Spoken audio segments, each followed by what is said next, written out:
Hi, I'm Darag Rennie. I wanted to give you an introduction to me and why I want to stand for the HIbiscus local board. I came to New Zealand from Scotland when I was 9 with my mum. That was 1964, so a decent amount of time ago. And I studied medicine, qualified in medicine, but decided to really live my life helping people live healthy lives. So I've been involved in that, you could call it the wellness industry, for decades. And a few years ago, I wrote two books. One is Evolving Food Pyramids, and that's really about the whole thing about what we need to do to eat well so that we can live well. And that means, the whole process. And we've been fed a bunch of information that actually isn't accurate. And it took me a while to wake up to that what we were taught even in medical school is it's wrong. So we need to get the right information. And I'll speak more about that in a minute. The second book was Light, Love, Laws and Lies. And that's really about life in general, our emotional life. We can be very easily emotionally manipulated by fear, guilt, anger. Those things can drive political decisions. And so that's what's led me to talk today. Both of those books are available for free online. Turned them into PDFs. They're on my website, daragrennie.com. And any links I mention, I'll drop down in the show notes down in underneath the video here. The Evolving Food Pyramids, I also put out a 10 module. Actually, I'm not sure how many modules, but a bunch of modules and videos. So if you don't like reading, you can listen to it. And for some people, that's a lot easier to deal with. And it's got some great graphics in there that help you understand what I'm talking about and what you need to do. You know, a democracy is only as good as the quality of information that people have to make a choice with. It's a bit like doing a medical diagnosis. You need to find the right information, find out what's really happening in order to know what the best form of treatment is. And so there's a computer saying, garbage in, garbage out. If we've got the wrong information and we're making decisions for the future based on wrong information, then that can only end badly. Whereas if we get the right information, then we can, and we are accountable to that. There was we did a Meet the Candidates meeting up at Stanmore Bay the other day, and the front row was asked. I was on the second row, so I didn't get to answer this question there, but the front row was asked, well, about accountability. How do you see councillors, mayors, local board members could be more accountable, or what more accountability could be brought into council, which I think is a great idea. No one mentioned this one thing, though, that our primary accountability, when you're trying to figure out what the problem is and how to fix it, is to find out the right information. So it goes back to that garbage in, garbage out. And so we need to be working with the right information. And I'll be sharing a bit more about that with you so that we can inform people well, so that the people can actually make the right decisions. And that way we actually serve people rather than make things worse for them. Three key things I wanted to focus on the local board. One is debt. I don't know if you know, but as a ratepayer, through the local government funding authority, we are individually guarantors, classed as guarantors for all council debt. And that's not just Auckland City Council, but all councils nationwide. So if one council goes down, then that comes on us and the generations that come after us. So that's an enormous risk and responsibility that councils are placing us under. So they need to get a handle on it.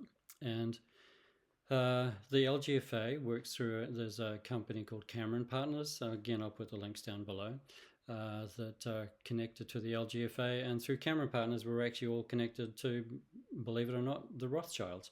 And I don't know about you, but the thought of increasing intergenerational debt to banks like that, I'm really not sure if that's the best idea. Auckland is currently over $13 billion in debt, Auckland City Council, and the interest payments on that is over $500 million a year, just in interest. And I read that was over $20,000 per household. So obviously we're not paying off even the interest on the debt every year, because I know my rates are about 5.5, 5.7 for the year. And so that's not 20,000 for the household. No way. So getting a handle on debt and bringing it down if we can, but making sure we're not increasing it for the wrong reasons, I think is a big part of what we need to take care of. Okay, so where are we spending a lot of money that I believe we shouldn't? And this is where I say stop the CEO.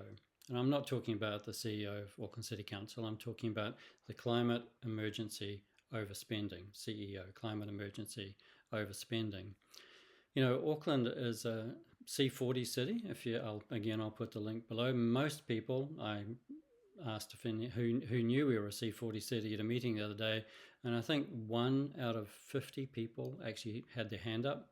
So most people really don't know that we are a C40 city and what the implications of that are. And as a C40 city, it's like one of maybe 120 something, 130 odd cities, well, not odd, hopefully they're all good cities around the world, and Auckland's one of them. And as a city, we therefore are committed to achieving net zero by 2050. And it's sort of achieving many other things by 2030. So we're spending billions of dollars changing our infrastructure so that we can reduce our traffic flow by 50% by a certain date. At the same time trying to increase the population. So everyone's got to get out of their cars, and that's why you'll see some candidates talking about the war on cars. Well, the war on cars actually comes from being a C40 city and having declared Auckland declared a climate emergency declaration in 2019. I think C40 happened about 2015. So it's been going on for a while, and so part of the C40 city is agreeing with the ideas that say the UN IPCC say about what's going to happen to our coastline. And for example, I don't know if you've heard of the RCP 8.5. It's basically the Intergovernmental Panel for Climate Change. That's what it's called. It's a UN body. They have these models, and in the models, they say that if we achieve certain things, then we'll have a slight rise, and if we don't achieve those, and if it just carries on like it's the worst case scenario, it's going to be a big rise in temperature, and therefore they believe the sea's coming up.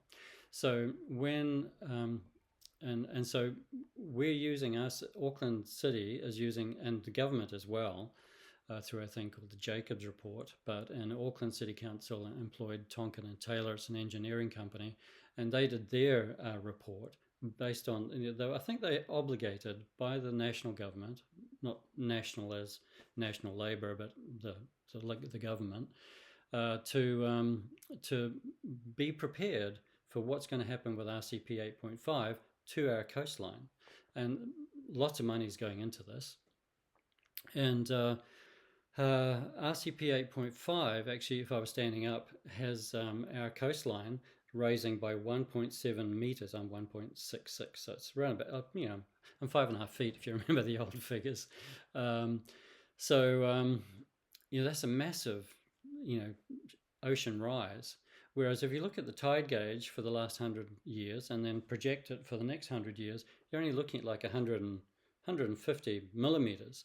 So that's about a little over my ankle height. So I'm sure you can see the difference and the need to prepare for a 1.7 meter sea rise to 150 millimeter sea rise. They're incomparable. And to give you an idea, there's a Waikato University researcher called Willem, Willem, DeLange, Delange. And he said, the probability of RCP 8.5 happening is about as probable as you winning the lotto without having bought a ticket. So that's seriously insane to think we're trying to prepare for that. And that's all part of that C40 city and all the things we think we need to do with our infrastructure to prepare for an impossible event. And I say we're actually spending way too much money. That's why I say it's climate emergency overspending.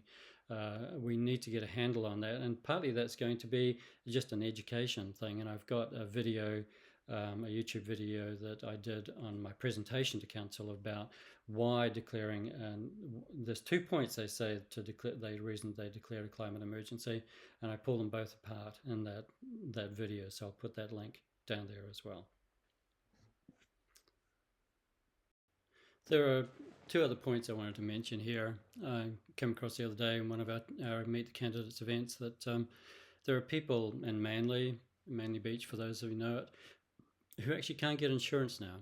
Why? They can't insure their house because, according to a Tonkin and Taylor report, the RCP 8.5, they're going to be in a floodplain. They're not going to be there in 100 years' time, so they can't get insurance.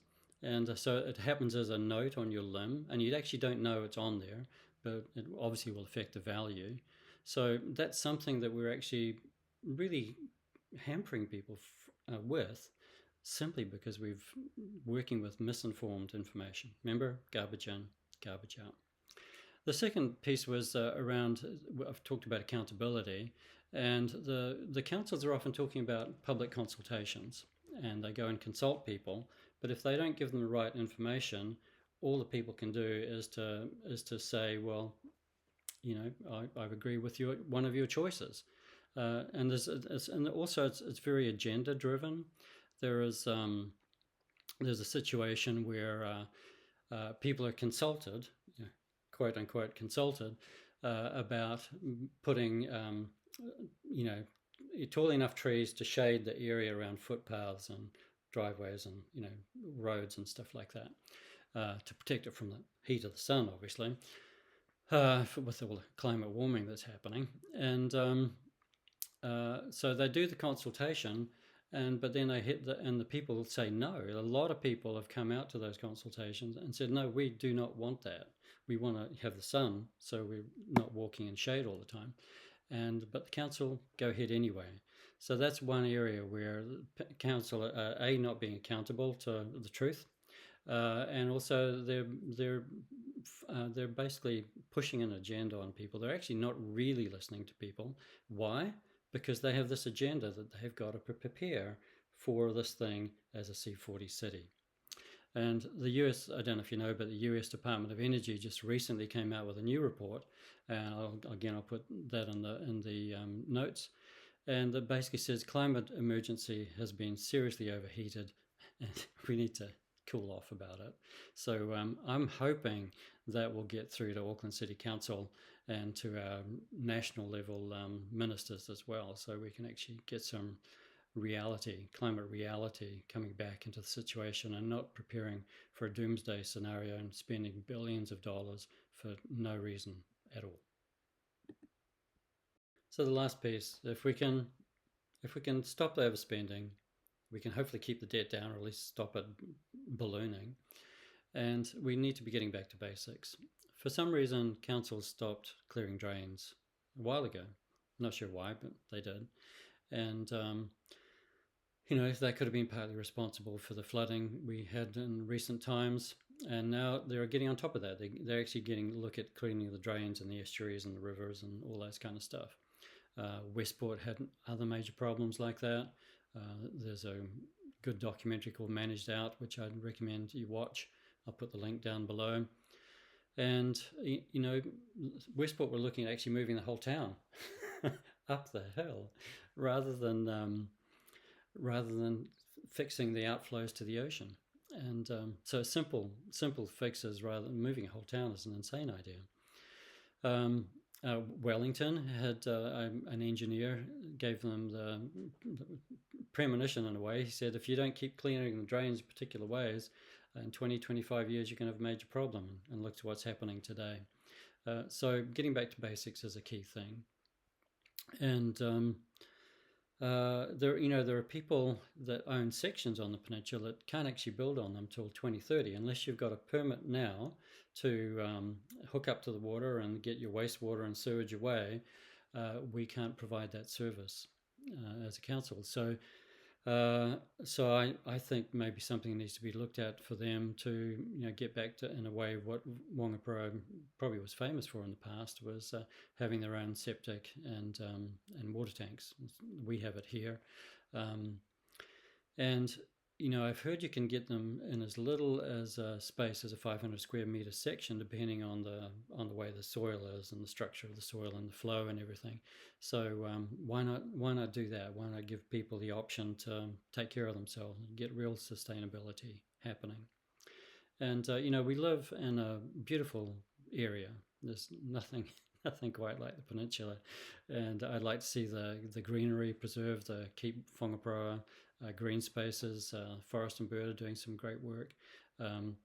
And that whole thing of we live here because of the access to the beaches, and I think many people want to preserve the natural environment as well, the greenery, the trees, things. This ideas of putting walkways through further so we can get further bigger walkways. I think that's a great idea, and because being in nature, the ocean, and the forests, there's nothing quite like that.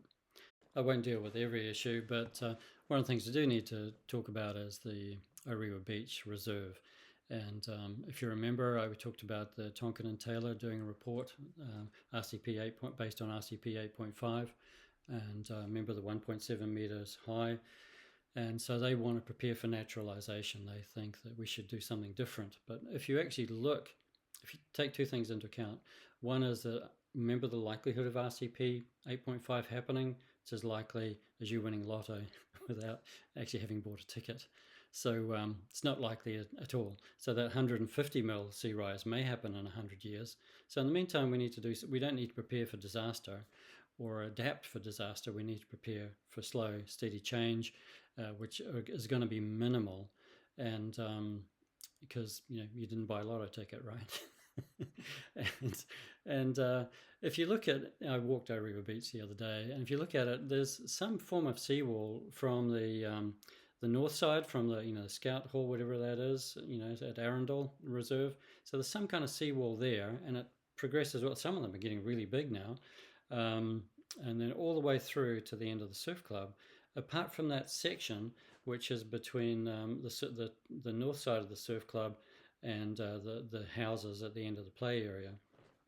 And so, it's like all the water comes in on a storm, hits those seawalls, and it's going to get funneled into the least resistance, that path that's ripping the seawall apart, ripping the sand dunes apart. Where Orewa used to have a lot of, it just used to be sand dunes, but we've encroached on the beach, and we've built these walls. So we've basically lost there was an idea of called sand beach what's it called, nourishment, sand beach nourishment, and that's what they do in the Gold Coast. But I think we lost that opportunity with Orewa Beach. I think because we've encroached on the beach, so we've pushed the sand dunes out further with the walls, and so we just need to finish that process off and do some kind of rock wall revetment process to protect that beach play area, the basketball courts, the volleyball courts, and the play area, and the pines and the potokawas. They should be saved. And so that's it for me. Hope that's giving you a bit of an introduction to myself and what I suggest or what I'm wanting to stand for in the local board. I'm standing with the Coast people. That's Gary Brown, and Leanne Willis, who have been on the board for a while. Gary was co-chair last time. And new people, Gary George and myself, Darag Rennie. And to make life simple, I'd recommend you do 4 ticks when you're allowed to choose 4 candidates. So choose us, choose 4 ticks for Coast people, because Coast people, we believe all Coast people are our people, and we'll look after them. Thank you.